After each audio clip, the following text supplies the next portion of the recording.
I have your attention please. All right, চলো প্রশ্ন করছি উত্তর দাও।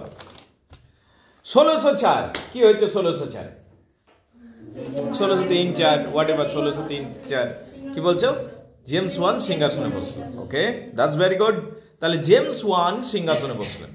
এখন জেমস ওয়ান তো ইংল্যান্ডে তো ছিলেন না, ইনি কোথায় ছিলেন? জেমস ওয়ান স্কটল্যান্ডে ছিলেন। আচ্ছা, স্কটল্যান্ডে জেমস ওয়ানকে কয় নাম্বার জেমস বলা হতো? 6 number James. James the six ছিলেন স্কটল্যান্ডে। ওনাকে ধরে বেঁধে এসে বসানো হলো ইংল্যান্ডের সিংহাসনে এবং তখন হলেন জেমস দ্য ফার্স্ট।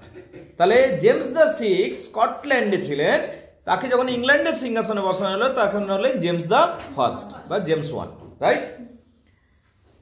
জেমস ওয়ানের একটা সাহিত্যের প্রতি বা লেখাজোকার প্রতি একটা টান ছিল। তো তিনি কি বই লিখেছিলেন বা এডিট করেছিলেন বা ওটা তত্ত্বাবধান একটা বাইবেলকে এডিট করিয়েছিলেন 54 জন মহান পণ্ডিত ব্যক্তি দেখে, নাকি? ওটাই কি বলা হয় বাইবেলটাকে? The authorized version of the Bible বা জেমস ওয়ান বাইবেল, এটা বলা হয় জেমস ওয়ান বাইবেল, তাই না? ঠিক, দ্যাটস ভেরি গুড। আচ্ছা, গান পাউডার প্লট নিয়ে অনেক কথা হয়। পুরো পার্লামেন্টটাকে বলছিল উড়িয়ে দেবো একটা বুড়োর মানুষ, তার জন্য সমস্ত ষড়যন্ত্র করেছিল। পার্লামেন্টের নিচে যে একটা গোদাম ঘর ছিল সেখানে পুরো বারুদ জমা করেছিল। বেচারা লাইটারটা জ্বলেনি মনে হয়, নাকি? Okay, whatever the reason, it failed. Gun powder plot কিন্তু ফেল্ড হয়েছিল। কিন্তু যে মানুষটি, যে ক্যাথলিক মানুষটি এই গান পাউডার প্লট করবার চেষ্টা করেছিলেন তার নাম কি ছিল? গাই ফক্স। কি নাম ছিল? গাই ফক্স। গাই ফক্স কিন্তু গান পাউডার প্লটটা সাকসেসফুল করতে পারেনি, তারপর তাকে মৃত্যুদণ্ড দেওয়া হয়েছিল, তাই তো? আচ্ছা বলো তো,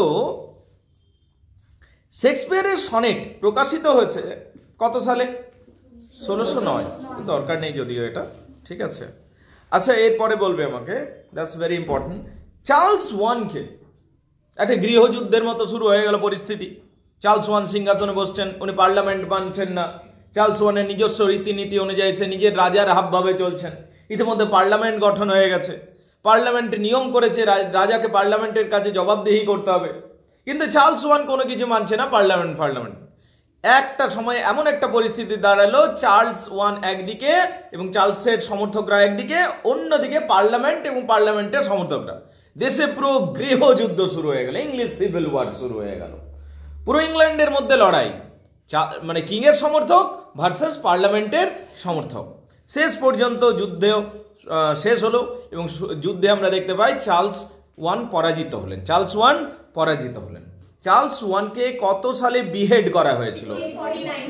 চার্লস ওয়ানকে তো বিহেড করা হলো কত সালে? 1649। তারপর কমনওয়েলথ স্থাপন হলো। কি স্থাপন হলো? Commonwealth. That's very good. Commonwealth না হয় স্থাপন করলে তোমরা, কিন্তু কমনওয়েলথ যেটা তোমরা স্থাপন করলে কমনওয়েলথ, সেটা লিডার কে ছিল? Oliver Cromwell. অলিভার ক্রমওয়েল কে জানিস তো? বাই দ্য ওয়ে, যখন অলিভার ক্রমওয়েল মারা গেলেন তখন তাকে রাজকীয় সম্মানে একদম ওয়েস্টমিনস্টার অ্যাবিতে কবর দেওয়া হয়েছিল। কিন্তু আমরা জানি পরবর্তী সময়ে ডেমোক্রেসি চলেনি ইংল্যান্ডে, তখন আবার রাজতন্ত্র ফিরে এলো। তখন ওই মৃতদেহটাকে আবার তোলা হয়েছিল কবর খুঁড়ে এবং সেটাকে আবার শিরচ্ছেদ করা হয়েছিল, মুন্ডুটা লাগানো হয়েছিল, যে স্পাইকগুলো থাকে না গেটের, সেখান থেকে পড়ে তড়ে গেছিল, তারপর যে কোনো একটা কবরে ফেলে দেওয়া হয়েছিল। এটা হয়েছিল কার সাথে? অলিভার ক্রমওয়েলের সাথে। কিন্তু অনেকেই অলিভার ক্রমওয়েলকে হিরো হিসাবে কনসিডার করেন, যে অলিভার ক্রমওয়েলের জন্যই ডেমোক্রেসিটা এসছে ইংল্যান্ডে, আদারওয়াইজ রাজতন্ত্রই চলতো। বুঝতে পারলি কিনা? আচ্ছা বলবে, এই যুগে আমরা ক্যাভেলিয়ার পোয়েটসদের পাই। ক্যাভেলিয়ার পোয়েটস কারা ছিল? নাম ওকে তোমরা নামগুলো বলছো বেসিক্যালি, কিন্তু কাদিকে ক্যাভেলিয়ার পোয়েটস বলবো? যারা রাজাকে সমর্থন করতো তাদেরকে ক্যাভেলিয়ার পোয়েটস বলবো, নাকি? যারা রাজতন্ত্রের সমর্থক ছিল, রাজার গুণগান করতো, রাজার জন্য কবিতা লিখতো, রাজতন্ত্রের জন্য কবিতা লিখতো, রাজতন্ত্রের জন্য হেজিমনি ক্রিয়েট করার চেষ্টা করতো, তারাই ছিল ক্যাভেলিয়ার পোয়েটস। ক্যারোলাইন পোয়েটসও বলে, এদিকে কি বলা হয়? Caroline poets. এই তো দেখ, হয়ে গেল মাত্র 1.5 ঘন্টার মধ্যে আমরা এটা মুখস্থ করে দিলাম। বাহ! What is metaphysical poetry? Metaphysical poetry কি? রিয়া ম্যাডাম আপনি বলবেন। আচ্ছা, যে কেউ, এনিবডি? আজকে লিখালাম metaphysical poetry, point by point লিখেছি আমি। বলেন ম্যাডাম, মেটাফিজিক্যাল পোয়েট্রি কি রে? ব্ল্যাঙ্ক নাকি? বল। হ্যাঁ 17th সেঞ্চুরির একদল কবি লেখালেখি করলেন মেটাফিজিক্যাল পোয়েট্রি। তারপর কি হলো, এর মধ্যে প্যারাডক্স পাই, লজিক পাই, তাই না, রিয়েলিস্টিক এবং সিনিক্যাল টোন পাই, তাই না, এই সমস্ত John Donne, Andrew Marvell, Vaughan, Henry Vaughan, এগুলো বিখ্যাত সব নাম রয়েছে, তাই না। এই তো মেটাফিজিক্যাল পোয়েট্রির মধ্যে আমরা তুলনা পাই, যেখানে কাপেলগুলোকে কম্পাসের সাথে তুলনা করা হয়, কাপেলগুলোকে গ্লোভের সাথে তুলনা করা হয়। তোমাকে এক্সাম্পল দিয়ে বোঝাবো কি, তাহলে বেশি মনে থাকবে তোমার, এক্সাম্পল দিয়ে বোঝালে। ওকে, এক্সাম্পল দিয়ে বুঝতে পারলি না, বুঝতে পারিস? গুড, ঠিক আছে। আমাদের সৌভিক বাবু হলো অর্ধেকটা গ্লোব, রাইট, আর সৌভিকের যে গার্লফ্রেন্ড হলো অর্ধেকটা globe. They are united, then it's a complete globe. বুঝতে পারলি কিনা? বাইরে ঝড় হচ্ছে, জল হচ্ছে, বৃষ্টি হচ্ছে, বন্যা হচ্ছে, বোম পড়ছে, ওর কিছু আসে যায় না। সৌভিক তুমি ভালো আছো? ওই দিক থেকে হ্যাঁ আমি ভালো আছি। তুমি খাবার খেয়েছো? এই যে জগৎটা তৈরি হলো, right, this is actually their own world. এটা তাদের জগৎ, বুঝতে পারলি কিনা? এটা ফিজিক্যাল জগৎ তো মিথ্যা, ওই যে জগৎটা তৈরি হয়েছে, that is the real world according to metaphysical poets. Everybody gets it clear? Okay fine. আমাকে বলবি, মৌরানি বলবি, অলরাইট। মৌরানি আমাকে বলো ম্যাডাম, জ্যাকোবিয়ান ড্রামাটিস্ট যারা ছিলেন, ঠিক আছে, জ্যাকোবিয়ান ড্রামাটিস্টদের মধ্যে দুইজন ড্রামাটিস্টের নাম একসাথে নেওয়া হয়, বিওমেন্ট অ্যান্ড ফ্লেচার। কি নাম ছিল? বিওমেন্ট অ্যান্ড ফ্লেচার। ওরা ট্যাগ টিম চ্যাম্পিয়ন নাকি পুরো, বিওমেন্ট অ্যান্ড ফ্লেচার, দ্যাটস গুড। আচ্ছা, কোমাস কে লিখেছে? মিল্টন লিখেছে, ভেরি গুড। মিল্টন কে লিখেছে? জন মিল্টন নাকি? আচ্ছা, জন মিল্টনকে তো শেষ জীবনে কারাগারে রুদ্ধ করা হয়েছিল, তিনি অন্ধ হয়ে গেছিলেন। সেই সময় তিনি সব দিকে তার বেস্ট রাইটিংটা প্রডিউস করেছেন।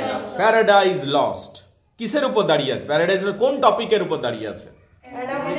অ্যাডাম ইভ, বাইবেল নাকি, Satan, Lucifer. Very good, very good. Adam ইভটা বলেছো, খুব ভালো বলেছো। আচ্ছা, বেন জনসনের লেখা একটা লিটারেরি ক্রিয়েশন, একটা প্লে যেটা পুরোপুরি ব্ল্যাঙ্ক ভার্সে লেখা হয়েছে, নাম কি? অ্যালকেমিস্ট। কি নাম? Alchemist. That's very good, alchemist. আচ্ছা বলো তো, থমাস ডেকারের লেখা একটা writing, Shoemaker's Holiday, the Shoemaker's Holiday. That's very good.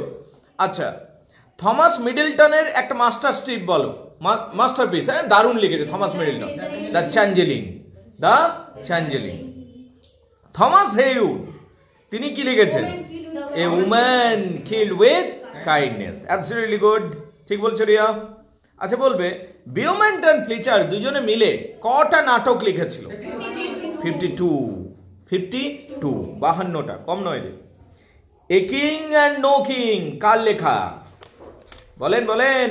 A king no king, Beaumont Fletcher committee, Beaumont and Fletcher. Beaumont এবং ফ্লেচারের একটা ট্র্যাজেডির নাম বলো। The Maid's tragedy. কি হবে? The Maid's tragedy. ফিলাস্টারও বলতে পারো। আচ্ছা, এরোপ্যাজিটিকা কার লেখা? জন মিল্টনের prose work. That's very good. আচ্ছা, এখানে বলবে আমাকে,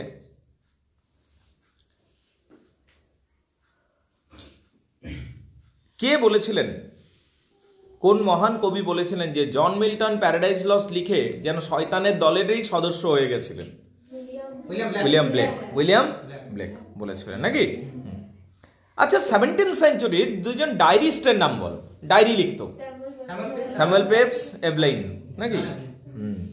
ভেরি গুড, খুব ভালো। রিলিজিও মেডিসি কার লেখা? Thomas brown. কি নাম? থমাস ব্রাউন, তাই তো? আচ্ছা, এটা বলবে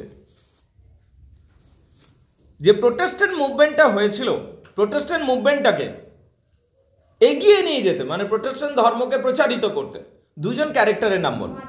মার্টিন লুথার জার্মানিক ছিলেন, আর কি হেনরি দ্য এইট ইংল্যান্ডের ছিলেন, মহারাজা। Very good.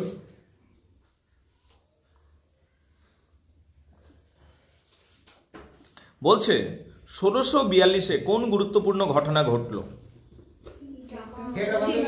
থিয়েটার বন্ধ করে দিল পিউরিটানসরা। কি করলো? থিয়েটার বন্ধ করে দিল। Theatre was closed.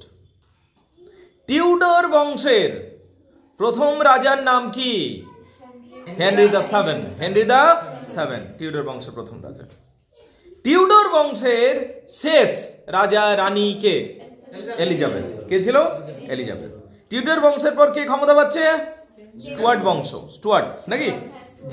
James the sixth, James one হয়ে বসছে সিংহাসনে। Very good. আচ্ছা, বলবে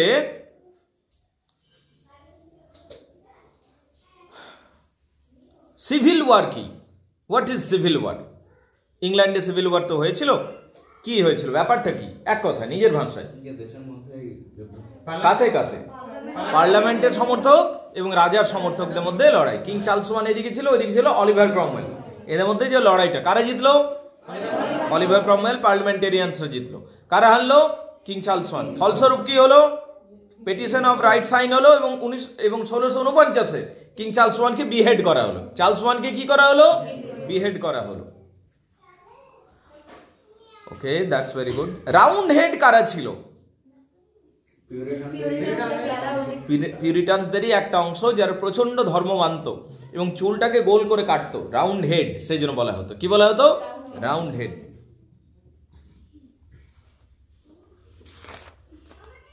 দ্যাটস ভেরি গুড, ভালোই বলছো, খারাপ তো বলোনি। এগুলো তার মানে রেডি হয়ে গেল মনে হচ্ছে, মুখস্থ তো হয়ে গেল। তাহলে যে কাজগুলো দিলাম আজকে লিখে এসো, কালকে আবার পড়া ধরবো। ঠিক আছে, বুঝতে পারলে? এটা হয়ে গেল, এটা দেখতে পাচ্ছি আমি।